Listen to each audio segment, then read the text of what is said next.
So hello everyone, this is Sakeen Ali और कैसे बचा बाटी आप सभी लोग। तो आज की इस इंटायर वन शॉट लेक्चर में हम लोग स्टार्ट करने वाले हैं human eye and the colourful world. तो ह्यूमन आई क्या होती है, कौन कौन से फंक्शंस होते हैं, किस तरीके से हम इस कलरफुल वर्ल्ड को देख पा रहे हैं। सो हम लोग सभी चीज़ें अच्छे तरीके से स्टडी करेंगे एंड साथ ही साथ बोर्ड्स में किस टाइप से क्वेश्चंस आते हैं मैं आप लोगों को इंटायर इस चैप्टर में बताने वाली हूँ। So without wasting our time अपने लेक्चर को स्टार्ट करते हैं। अरे रुको रुको, अगर चैनल पर नए हो तो चैनल को जल्दी से सब्सक्राइब कर देना, बेल आइकन को प्रेस कर देना, बिकॉज इसी तरीके का मजेदार कॉन्टेंट तुम्हारी दीदी तुम्हारे इसी चैनल पर लाती रहती है। चलिए without wasting our time start करते हैं। So let's begin.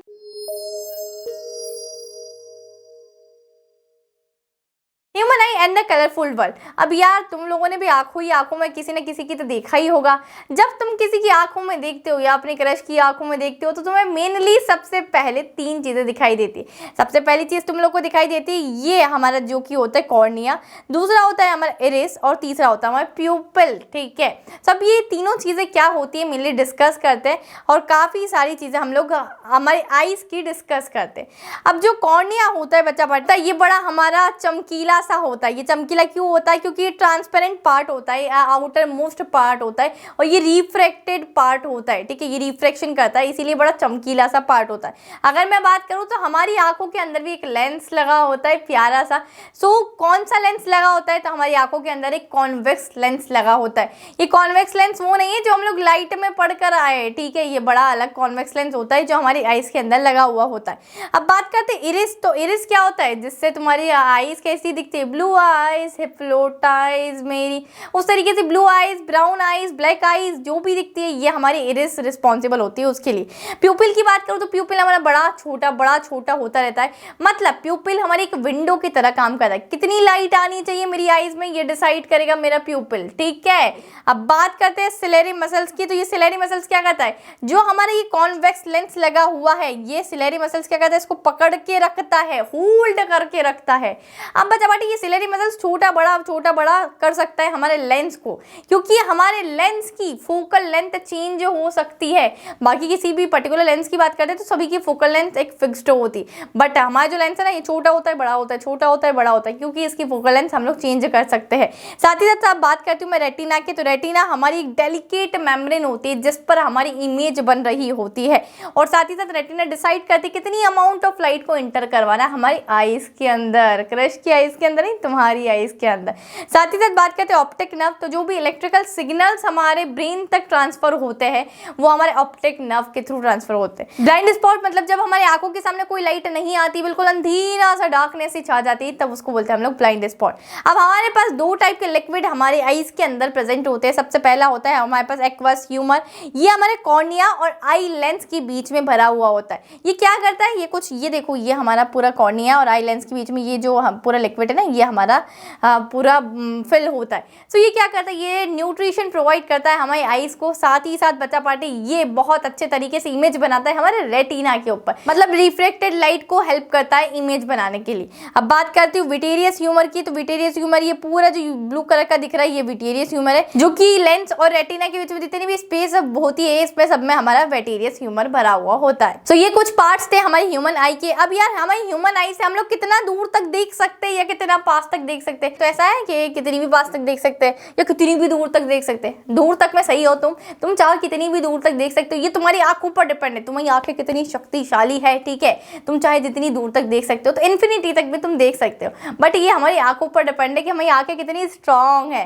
बट पास की अगर बात करूँ तो हम लोग क्या कर सकते हैं, नियर पॉइंट ऑफ आई हमारी क्या होती है, सिर्फ और सिर्फ 25 सेंटीमीटर तक हम लोग देख सकते हैं। उससे ज़्यादा अगर हम लोग पास ले आएंगे ना फ़ोन को, या उससे ज़्यादा हम लोग किसी चीज़ को पास से पढ़ने की कोशिश करेंगे तो हमारी आंखें खराब हो जाएगी।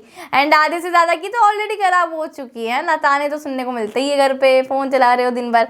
चलिए आगे चलते हैं। तो उसको जो हमारे पास वाली होती है तो उसको बोलते हैं हम नियर पॉइंट ऑफ आई। और कितना दूर तक देख सकते हैं, जैसे आप लोग को बताया मैं इन्फिनिटी तक देख सकते हैं, तो उसको बोलते हैं फार पॉइंट ऑफ आई। तो ये दोनों अच्छे से याद रखना।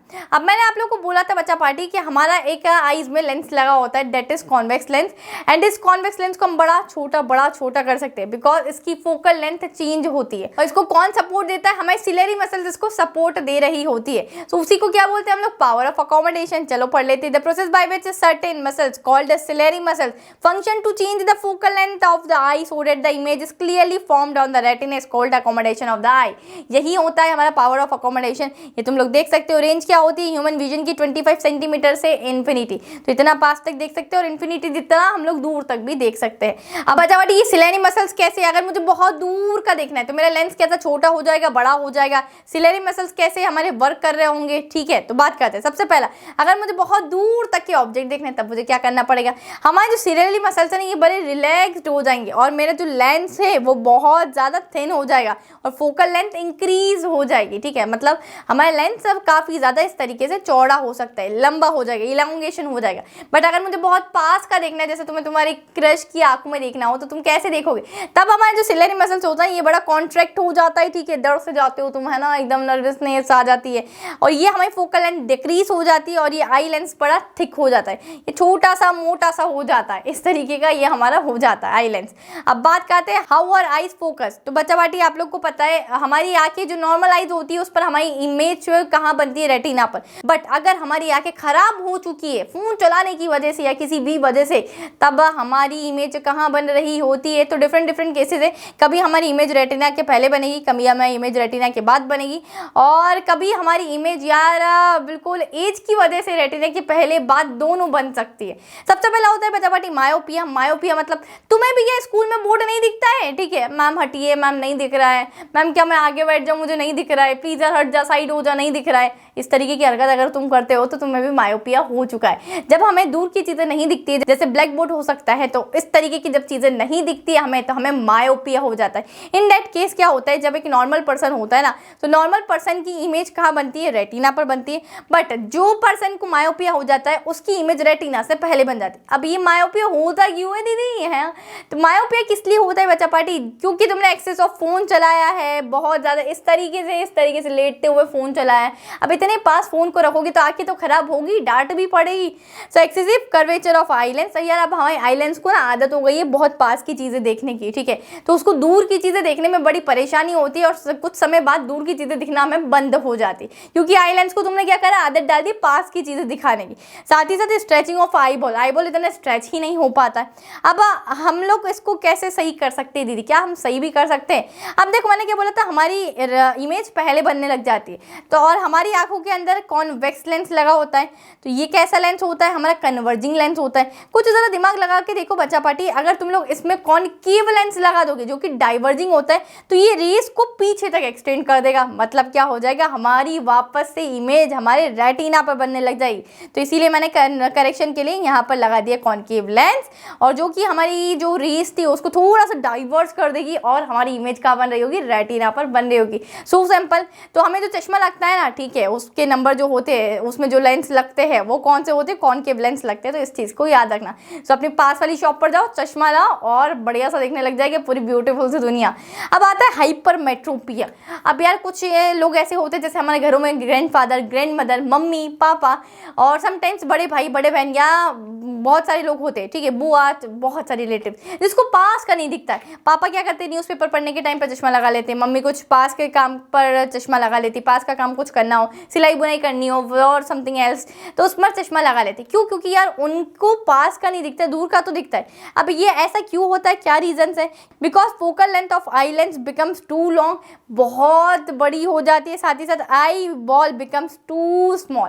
ये दो रीजंस की वजह से हमें पास का नहीं दिखता है। हाइपरमेट्रोपिया में क्या होता है? एक नॉर्मल आईज पर क्या होता है कि जो हमारी इमेज होती है, ठीक है, वो हमारी रेटिना पर मिलती है। बट हाइपरमेट्रोपिया में ये रेटिना कर पीछे मिलती है। देखो यहाँ, क्योंकि इसकी फोकल लेंथ काफी ज्यादा इंक्रीज हो चुकी है। अब दीदी इसको कैसे ठीक करें? अब यार ये काफी ज्यादा डाइवर्ज हो चुके, तो हमें थोड़ी आगे लानी। तो क्या कर सकते हैं इसको करेक्ट करने के लिए? हम लोग एक और यहाँ कॉन्वेक्स लेंस लगा लेते हैं, जिससे कि ये प्रॉब्लम हमारी ठीक हो जाती है। The near point of hypermetropia I is more than 25 centimetre.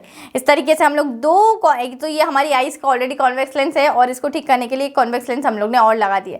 अब बात करते हैं advantages of I in front of face. ये फेस के फ्रंट में क्यों होता है? क्योंकि यार ये वाइडर एरिया को कवर कर सके, साथ ही साथ ये 3D डायमेंशनल व्यू देता है। ये डिफरेंट टाइप की आईज हम लोग को देखने को मिलती है। साथ ही साथ बात करते हैं, यहाँ हम लोगों ने कंप्लीट कर लिया है ह्यूमन आई। तो ह्यूमन आई कंप्लीट हो चुका है, जितने पार्ट्स थे, जितने डिफेक्ट्स थे वो हम लोगों ने पढ़ लिया है। उसमें एक और डिफेक्ट आता है बच्चा पार्टी, प्रेस बायोपिया। प्रेस बायोपिया क्या होता है? जिसमें हम लोग को दूर का भी नहीं दिखता और पास का भी नहीं दिखता। बट ये डिफेक्ट हमारे सबसे ज़्यादा किस में होता है? जो बहुत ज़्यादा हमारे एज हो जाती है ना जिन पर्सनस की, उसमें होता है। जैसे हमारे दादा दादी, नाना नानी, तो बड़े एज वाले पीपल्स में ये देखने को मिलता है, जिसमें पास का भी नहीं दिखता, दूर का भी नहीं दिखता। और उसको कैसे करेक्ट किया जाता है? बायफोकल लेंस से, मतलब जिसमें कॉन्केव भी हो और कॉन्वेक्स लेंस भी मिला हुआ हो, ठीक है, क्योंकि इसमें मसल्स काफ़ी वीक हो जाती है एज के हिसाब से। किसमें? प्रेस बायोपिया में। अब बात करते हैं कलरफुल वर्ल्ड की। तो कलरफुल वर्ल्ड में हम लोग को सबसे पहले पढ़ना है प्रिज्म, डिस्पर्शन ऑफ लाइट। अब बच्चा पार्टी यहाँ हमारे एक साइंटिस्ट थे, महान से साइंटिस्ट। अब उन्होंने क्या करा? हमारे प्रिज्म पर एक व्हाइट लाइट को फॉल किया। क्या बात है, जादू हो गया यहाँ तो। क्या जादू हो गया? ये व्हाइट लाइट मेरे 7 कलर्स के अंदर स्प्लिट हो चुकी है एंड मेरे पास क्या बन गया? वेब ग्योर बन गया। इस तरीके से मेरे पास वेब ग्योर बन गया, ठीक है। मतलब ये कुछ रेनबो जैसे 7 कलर्स में डिवाइड हो चुका है, ठीक है। अब dispersion of light, the splitting of white light into its component due to different bending ability for colours when it pass through a prism it called dispersion of light. अगर दीदी ये व्हाइट लाइट की जगह में blue light मतलब fall करती है prism पर, या रेड लाइट करती है, ग्रीन लाइट करती, या येलो लाइट करती, तो ऐसा कुछ भी नहीं होता। ये नॉर्मल सा फिर आप लोग को क्या दिखा रहा होता है? रिफ्रैक्शन दिखा रहा होता है, नथिंग एल्स, ठीक है। तो डिस्पर्शन ऑफ लाइट के लिए हमेशा में व्हाइट लाइट होना जरूरी है। व्हाइट लाइट थी 7 कलर्स में स्प्लिट होती है। अब बात करते हैं टोटल इंटरनल रिफ्लेक्शन। अब जैसे हम लोग का, आप लोग को पता है ना कि अंदर हमारे रिफ्लेक्शन होता है। टोटल इंटरनल रिफ्लेक्शन क्या होता है? जब एक लाइट ट्रेवल कर रही हो डेंसर मीडियम से रेयर मीडियम की तरफ, जब एंगल ऑफ इंसिडेंट ग्रेटर हो जाएगा हमारा रिफ्रैक्टेड एंगल से और instant emerging out critical angle, तो एंगल ऑफ इंसिडेंट ग्रेटर हो जाता है हमारे क्रिटिकल एंगल से, साथ ही साथ emerging out critical again goes into the same medium. अब आप लोग को 2 कंडीशन इसमें याद रखनी होती है। TIR में ये पूछ लिया जाता है 2 नंबर में, ठीक है। तो तुम लोग को टोटल इंटरनल रिफ्लेक्शन समझा के आना है, साथ ही साथ जो 2 मोस्ट इंपॉर्टेंट कंडीशन है वो समझा के आनी कि light travels from denser medium to rarer medium, the angle of incidence is greater than critical angle. तो ये दोनों चीजें तुम लोग को दोनों कंडीशन समझा के आनी। तो यहाँ हमारा TIR भी खत्म होता है, टोटल इंटरनल रिफ्लेक्शन। अब बात करते हैं बच्चा पार्टी कलरफुल वर्ल्ड में रेनबो फॉर्मेशन की, किस तरीके से हमारा इंद्रधनुष रेनबो बनता है। क्या रेनबो उस वजह से बनता है जब हमारा एक तरफ सूरज हो और एक तरफ हमारी रेनफॉल हो रही हो, तब रेनबो बनता है। हाँ, तुम लोग बहुत हद तक सही जा चुके हो, बट देखते हैं रेनबो हमारा बनता कैसे। तो बच्चा पार्टी रेनबो कैसे बनता है? जब मेरे पास एक पर्टिकुलर कोई ड्रॉपलेट हो, ठीक है, इस ड्रॉपलेट के अंदर हमारी 3 चीजें हो रही होगी। पहली चीज रिफ्लेक्शन हो रहा होगा, दूसरी चीज टोटल इंटरनल रिफ्लेक्शन हो रहा होगा, एंड हमारी डिस्पर्शन ऑफ लाइट हो रहा होगा। कैसे कैसे हो रहा होगा? देखो, जब मेरी सनलाइट है सूरज की प्रेजेंस में, एंड हमारी जब बिल्कुल रेन हो रही होगी रेनी सीजन में, या फिर वैसे ही कभी रेनफॉल हो रहा होगा, तब इस पर्टिकुलर ड्रॉपलेट के ऊपर हमारी एक व्हाइट लाइट गिरेगी, ठीक है। ये व्हाइट लाइट मेरी 7 कलर्स में स्प्लिट हो जाएगी। तो पहला हो चुका है मेरा डिस्पर्शन ऑफ लाइट, यहाँ परफॉर्म हो गया। अब क्या हो रहा है? देखो, ये 7 कलर्स में स्प्लिट हो रही है, तो कुछ ऐसा जा रही, कुछ ऐसी जा रही, कुछ ऐसी जा रही, कुछ ऐसी जा रही, मतलब अंदर मेरा रिफ्लेक्शन और रिफ्रैक्शन भी हो रहा है। टोटल इंटरनल रिफ्लेक्शन हो रहा है एंड ये रिफ्रैक्शन भी यहाँ हो रहा है। तो तीनों चीजें जब परफॉर्म होती है तब क्या होती है हमारी? हमें दिखता है प्यारा सा रेनबो, ठीक है। और रेनबो में कितने कलर्स होते हैं बच्चा पार्टी? 7 कलर्स होते हैं, जिसको हम बोलते हैं वेब ग्योर। तो आई होप आप लोग को समझ में आ गया हो कि रेनबो कब दिखता है, इन द प्रेजेंस ऑफ सन और रेनफॉल के प्रेजेंस में। साथ ही साथ बात करते हैं sun emit 7 colours light in the visible region. जब हमारे पास ये व्हाइट लाइट होती है सन से जो निकलती है, ये प्रिज्म पर जाएगी, तो मेरे पास अगेन 7 कलर इस तरीके से स्प्लिट हो रहे होंगे। अब कुछ बात करते हैं जो कि हमारे कि वाइट स्काई अपीयर्स ब्लू, या फिर वाइट ट्विंकलिंग ऑफ स्टार्स। साथ ही साथ जो हमारा सनसेट और सनराइज के टाइम पर हमें सूरज 2 मिनट पहले क्यों दिख जाता है, या फिर सनराइज या सनसेट के टाइम पर हमें बिल्कुल रेडिश स्काई क्यों दिखती है, इन सब का आंसर जानना है? चलिए बने रहिए हमारे साथ। सबसे पहले why do sky appears blue. अब बच्चा पार्टी हमारे यहाँ ना स्कैटरिंग ऑफ लाइट होती है। स्कैटरिंग ऑफ लाइट ये मतलब कौन सी पर्टिकुलर लाइट हमारे एटमॉस्फेयर में ज़्यादा स्कैटर करेगी। अगर मेरे पास छोटे छोटे पार्टिकल है मेरे एटमॉस्फेयर में, तो मेरी ब्लू लाइट सबसे ज़्यादा स्कैटर करेगी। अगर मेरे एटमॉस्फेयर में थोड़े मीडियम साइज के पार्टिकल है तो मेरी रेड लाइट स्कैटर करेगी। और अगर मेरे पास बहुत बड़े बड़े पार्टिकल्स हैं मेरे एटमॉस्फेयर में, तब मेरी व्हाइट लाइट स्कैटर कर रही होगी। तो ये आता है हमारे स्कैटरिंग ऑफ लाइट के अंदर। अब ये पूछ रहा है why do sky appears blue. तो जो हमारे बिल्कुल पूरे एटमॉस्फेयर में सबसे ज़्यादा छोटे पार्टिकल्स प्रेजेंट होते हैं। एंड छोटे पार्टिकल्स हमारे हमेशा कौन सी लाइट इंडिकेट करते हैं? ब्लू। क्यों? क्योंकि हमारी ब्लू लाइट ज़्यादा स्कैटर करती है। क्यों स्कैटर करती है? क्योंकि इसकी सबसे शॉर्टर वेवलेंथ होती है, इसीलिए हम लोग को स्काई कैसा दिखता है? बिल्कुल ब्लू दिखता है। सो आप लोग देख सकते हैं blue light is scatter more than other colours because it has a shorter wavelength. Tiny atmosphere particles can scatter only shorter wavelength. तो जो छोटे छोटे पार्टिकल्स होते हैं ना, वो इसीलिए ब्लू कलर के हमें दिखाई देते हैं। साथ ही साथ बात करते हैं why do sun appear more reddish during sunrise और सनसेट।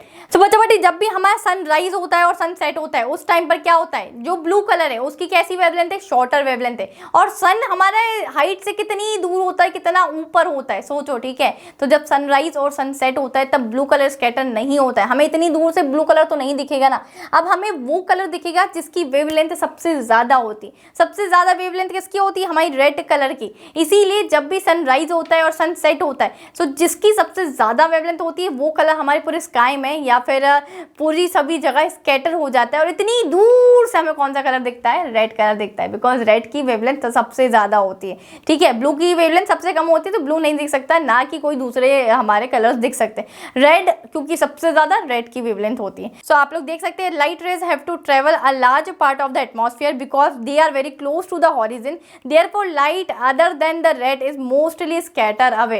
रेड के अलावा दूसरे कलर स्कैटर अवे हो जाते हैं, दूर से स्कैटर हो जाते हैं। हमें मतलब इतनी दूर से हमें दिखते नहीं है। स्कैटर तो सभी कलर्स होते हैं बट हमें दूर से सिर्फ और सिर्फ रेड कलर दिखाई देता है। Why danger signals are usually represented by red colour. तो इसका भी सीन ये है कि रेड कलर हमें काफी दूर से दिखाई देने लग जाता है। तो जितने भी स्टॉप या फिर सिग्नल्स होते हैं वो रेड कलर से इसलिए होते हैं क्योंकि रेड की वेवलेंथ हमारी सबसे ज्यादा होती है। सो रेड कलर अगर हम बहुत दूर भी खड़े हैं ना पीछे तब भी हमें दिखने लग जाएगा। डेंजर या फिर जो सिग्नल होता है स्टॉप, उस तरीके से होते हैं। साथ ही साथ बात करें why yellow colour to school bus. तो ये तुम लोग को मुझे कमेंट्स में बताना है कि इसका क्या आंसर होगा। आई नो कि तुम लोग को थोड़ा सा मुश्किल होगा बट जल्दी से फाइंड आउट करो। और माइट भी बोर्ड्स में पूछा जा सकता है तो उसको बिल्कुल भी छोड़कर नहीं जाना है। साथ ही साथ अगर मैं बात करूँ what is the reason behind 2 minutes early sunrise and 2 minutes delay sunset. तो जब सनराइज से 2 मिनट पहले हम लोग को सन दिखने लग जाता है, 2 मिनट जो सनराइज होती है उससे भी 2 मिनट पहले दिखने लग जाता है, और जब सनसेट होते हैं उसके 2 मिनट बाद तक हमें सन दिख रहा होता है। दीदी ऐसा क्यों होता है? बटे ये मेरी पर्टिकुलर एक होरिजन होती है एंड होरिजन के नीचे जब होता है हमारा सन, ठीक है, बट सन की लाइट इतनी ज़्यादा होती है, इतनी तगड़ी होती है, ये पूरी जगह हमारी स्कैटर हो जाती है और हमें इतनी दूर से ये दिखाई देता है कि सन हमारा एक्चुअल इस पोजीशन पर है, पर इस पोजीशन पर वो नहीं होता है। सेम एज इट इज होता है हमारे जब सन सेट होता है तब भी सन तो बिल्कुल हमारा सेट हो चुका होता है, ठीक है, डूब जाता है, बट तब तक भी हमें ये लगता है सन की रेडिएशन इतनी ज़्यादा तगड़ी होती है, हमें ये लगता है कि शायद सन अभी डूबा नहीं है, सन अभी यहीं है। ठीक है, अब पढ़ लेते हैं। It is because of the atmospheric refraction. हाँ, ये लाइन लिख कर आनी है। क्यों ऐसा होता है? तो एटमॉस्फेरिक रिफ्रैक्शन की वजह से होता है, क्योंकि रिफ्रैक्शन की वजह से ये कलर इतने ज्यादा स्कैटर हो जाते हैं ना, जिससे हमें लगता है कि सन अभी तक डूबा नहीं है, सन वही है। सनराइज के टाइम पे हमें लगता है सन आ चुका है, सन उग चुका है। ठीक है, when sun is slightly below the horizon the light coming from it travels from less dense to more dense air and is reflected downwards. तो इस तरीके से आप लोग को बताना है और लिख कर आना है आंसर। अब यार ये सभी पूछे जाते हैं तुमसे, तो प्लीज यार हाथ जोड़ के विनती है, इनको 2-2 लाइन के आंसर है, 2-2 3-3 लाइन के, या तो इसको अच्छे से याद रखना या फिर लर्न करके जाना। ओके, ठीक है, अपनी नॉर्मल से इंग्लिश की उसमें मत लिख के आना, नंबर नहीं मिलेंगे। 1-2 नंबर में आते हैं वैसे भी ये क्वेश्चन, और उसके बावजूद तुम अच्छे से नहीं लिख कर आओगे तो एग्जाम में नंबर डिडक्ट कर लेगा। ओके, चलिए, why do stars twinkle but planets do not. अबे स्टार्स ट्विंकल क्यों करते हैं? तो बच्चा पार्टी होता क्या है ना कि हमारे स्टार्स बहुत ज़्यादा दूर होते हैं हमारे एटमॉस्फेयर से। ठीक है, अब जब कोई स्टार होता है तो उसकी जो पूरी लाइट होती है ना, उसकी वजह से हम लोग को क्या लगता है कि ये अपेरेंट, इसकी वजह से मुझे लगता है ये अपेरेंट जो स्टार है ये ट्विंकल कर रहा है या ये चमक रहा है।